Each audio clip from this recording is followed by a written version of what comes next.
of national transformation. The event by itself is extraordinary, and the venue is significant in a couple of critical ways. The commissioning of MV Uhuru 2 is another encouraging achievement which demonstrates the rapid maturity of this sector and of our national shipbuilding industry, and highlights its dynamic capacity to undertake different important assignments and deliver various types of vessels in this emerging space. In May, I presided over the rededication of KNS, Kenya Navy ship Shupavu, the first naval ship to undergo a midlife refit in Kenya, which proved the capacity of Kenya shipyards to undertake complex engineering tasks requiring specialized scientific and technological expertise. Today, we are commissioning a wholly newly built merchant marine vessel, once again demonstrating the ability of the Kenya shipyards to build, repair, and maintain ships for local, regional, and possibly international operators. The work of building MV Uhuru 2 and upgrading the Kisumu shipyard has been undertaken by Kenyan professionals in a project which provided many young people with practical shipbuilding skills through apprenticeship and on-the-job training, and was completed within 24 months, and well within its budget. I must congratulate my predecessor, President Uhuru Kenyatta, for his foresight in coming up with this shipyard refurbishment. When one morning he asked me for us to visit Kisumu and see what the military could do, when we came here, it was a heap of dirt, wreckage, and old buildings. To see what we are seeing here today is phenomenal. And I must say, both President Uhuru Kenyatta and the leadership of our military, with a lot of foresight, drove this program to where we are today. When I took over office, it is among the first decisions I had to make when the leadership of the military asked me directly whether this project should continue and whether it was a priority of the new administration. And I confirmed to them that it should just not continue, that it should be accelerated. For these remarkable feats, I commend the entire Kenya Shipyards team for once again exhibiting admirable professionalism and the highest standard of skillful work. I am proud to note that the Kenya Shipyards is quickly emerging as a leader in high-quality shipbuilding for our local and regional needs. Consequently, the Kenya Shipyards have been contracted to repair and maintain ships for government ministries, departments, and agencies, including the Kenya Coast Guard Services, the Kenya Ports Authority, the Kenya Maritime Authority, the Kenya Marine Fisheries Research Institute, and private operators in the Indian Ocean coast, as well as this Lake Victoria. There is no doubt, therefore, that the Kenya Shipyards is emerging as a center of shipbuilding and maritime excellence and is poised to become Kenya's strategic anchor in the development of our blue economy and all the resources associated with it. This event is therefore important as a critical component of the national agenda to catalyze the growth of the blue economy by channeling technology as well as local and foreign direct investment into a diverse industrial ecosystem with distinct clusters assembled around shipbuilding. To the extent that our bottom-up economic transformation agenda recognizes the blue economy as a vital component of a sustainable national economic growth strategy, shipbuilding occupies an essential place in national development. The place where this event takes place is also highly important. We can all agree today that the Nyanza region is going to play a leading role in the bottom-up economic transformation agenda, not only because it typifies our national potential as a country, but also because it is endowed with the capacity to make unique contributions to growth and development. The region is an undisputed leader in the production of crops like cotton, rice, oilseed, sorghum, sweet potatoes, and its famous crop sugar. We have invested in mechanization and extension services together with the revival of irrigation projects. Just 2 weeks ago, the cabinet made a decision to contract another $40 million facility that would help expand the Lower Nzoia facility that covers both Siaya and Busia to extend an extra 20,000 acres of rice growing under irrigation in the two counties.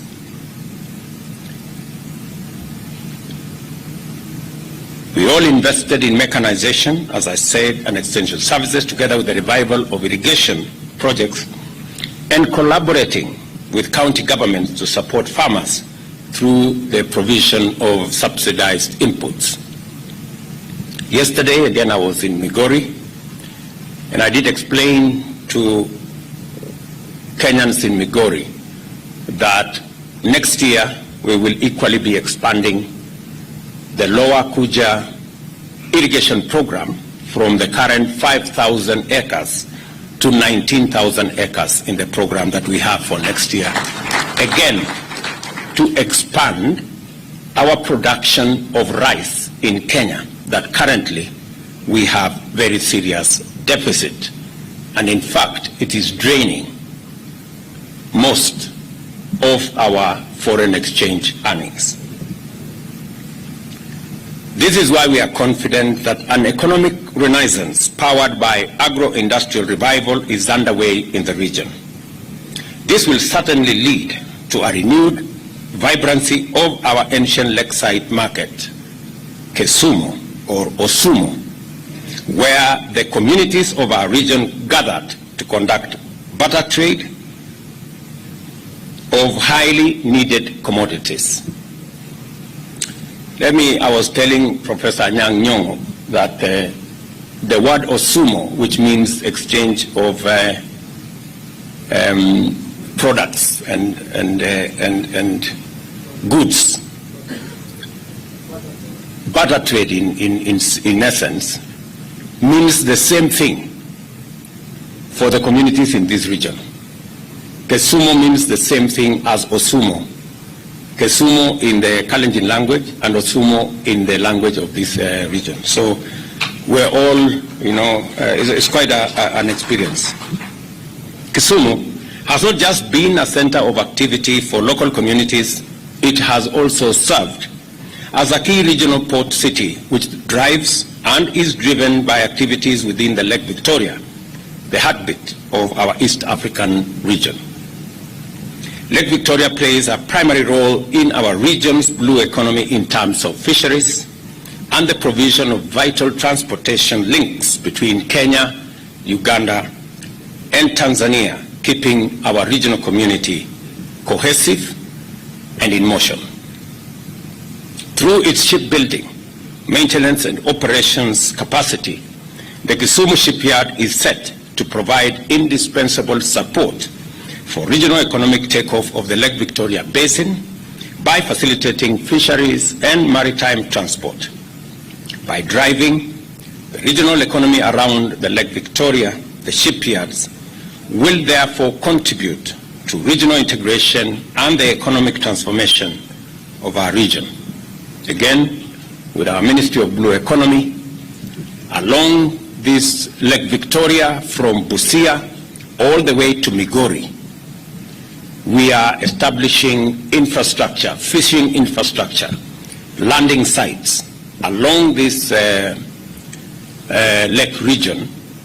2 landing sites in Busia, 2 landing sites in Siaya, 2 landing sites here in Kisumu, in a place called Asat and in a place called Ogal here in Kisumu, 2 landing sites in Homa Bay, and another 2 landing sites in Migori, including in a place called Sori, where I visited sometime in the past. And this fishing infrastructure, complete with landing sites, cold rooms, common user facilities for processing, will not only enhance the economic activity around fishing in this region, but it will also add to our pool of opportunities, both for commerce and for jobs, and significantly contribute to our food security by making sure that we have more food from the resource we have in Lake Victoria. I encourage all county governments within the Lake Victoria Basin to identify and develop economic opportunities directly and indirectly arising from the shipyard activities and related infrastructure. As we go forward, I encourage the National Treasury and the national shipyards to explore a public-private partnership model that will expand the shipyard's capital base and enhance its capacity to undertake larger commercial ventures in order to make a stronger contribution to national revenues, to create more job opportunities for our young people, and to transfer more skills and competencies, and also enable big companies to work with us in technology transfer. Technology and skills transfer is critical for the development of competitive capacity in such complex technical fields as shipping. The Kenya shipyards has benefited immensely from the technical support made possible by its collaboration with Damen Koringen during the construction of MV Uhuru 2. And as has been said, we have 2 representatives here. Maybe I will ask the gentleman to stand up. We applaud them. A round of applause for these 2 people. Their contribution has been immense. Thank you very much. The success of this project and the standard of the vessel we've just commissioned is an excellent testament of the technology transfer and capacity building made possible by this collaboration.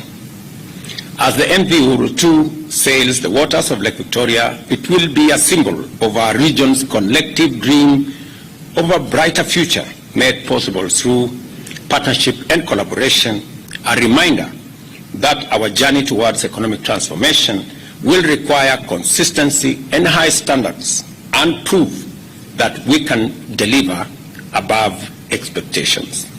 That is exactly what my good General Otieno and team have demonstrated to us.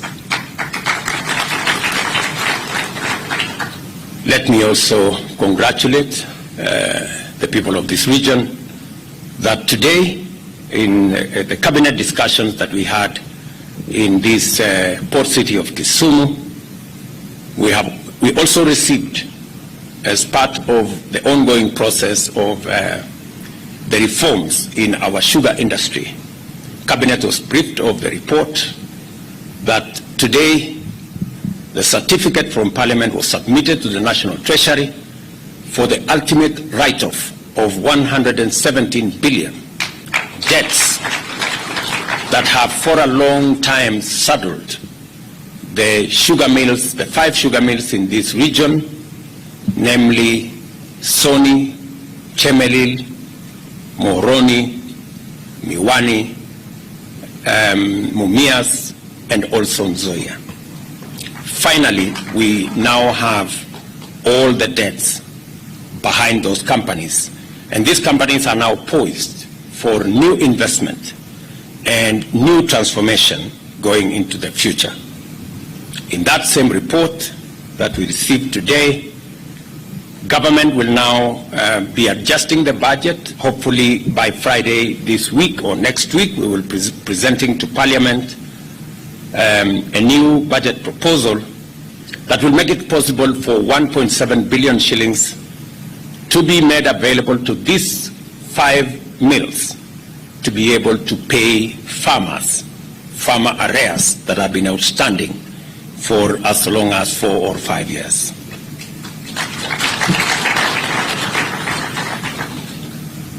What is happening also will set the stage for a leasing program that will see these factories and the mills and the nuclear estates being used to transform and to provide the mechanism for us to turn around these facilities. And as I made a commitment that there will be no privatization of any part, and there will be the land that was contributed by communities and by regions will continue to be land that is that will be for the communities under the county, and that this time round the program will also make it possible for communities using either counties or any other agreed framework for them to benefit from the lease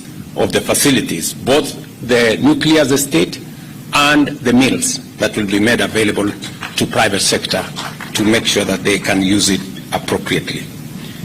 It is my intention that, unlike in the past, where nuclear estate and all the facilities put together by government are made available and they have no benefit, no accruing benefit to communities and to counties. That is going to change.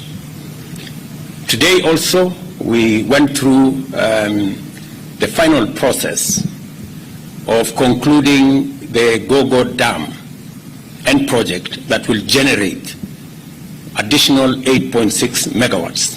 And today again we approved an investment of $30 million in that project.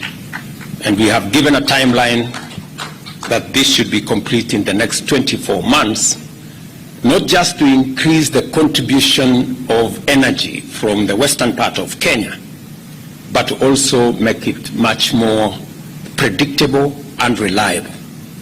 This investment will make it possible to stabilize our grid and to make sure that we have stable power for both household and manufacturing requirements. Among as many other things that we did is also to agree on how we are going to host all the tournaments that we have, starting from AFCON to CHAN to SECAFA and to all the others, and to spread all these facilities across Kenya. I know Professor Anyang' Nyong'o is on record as making his position known as to where is the place of Kisumu in hosting these facilities. I want to confirm to you, Professor, that we have taken into account the place of Kisumu in hosting at least some of the tournaments that we have spread across the country.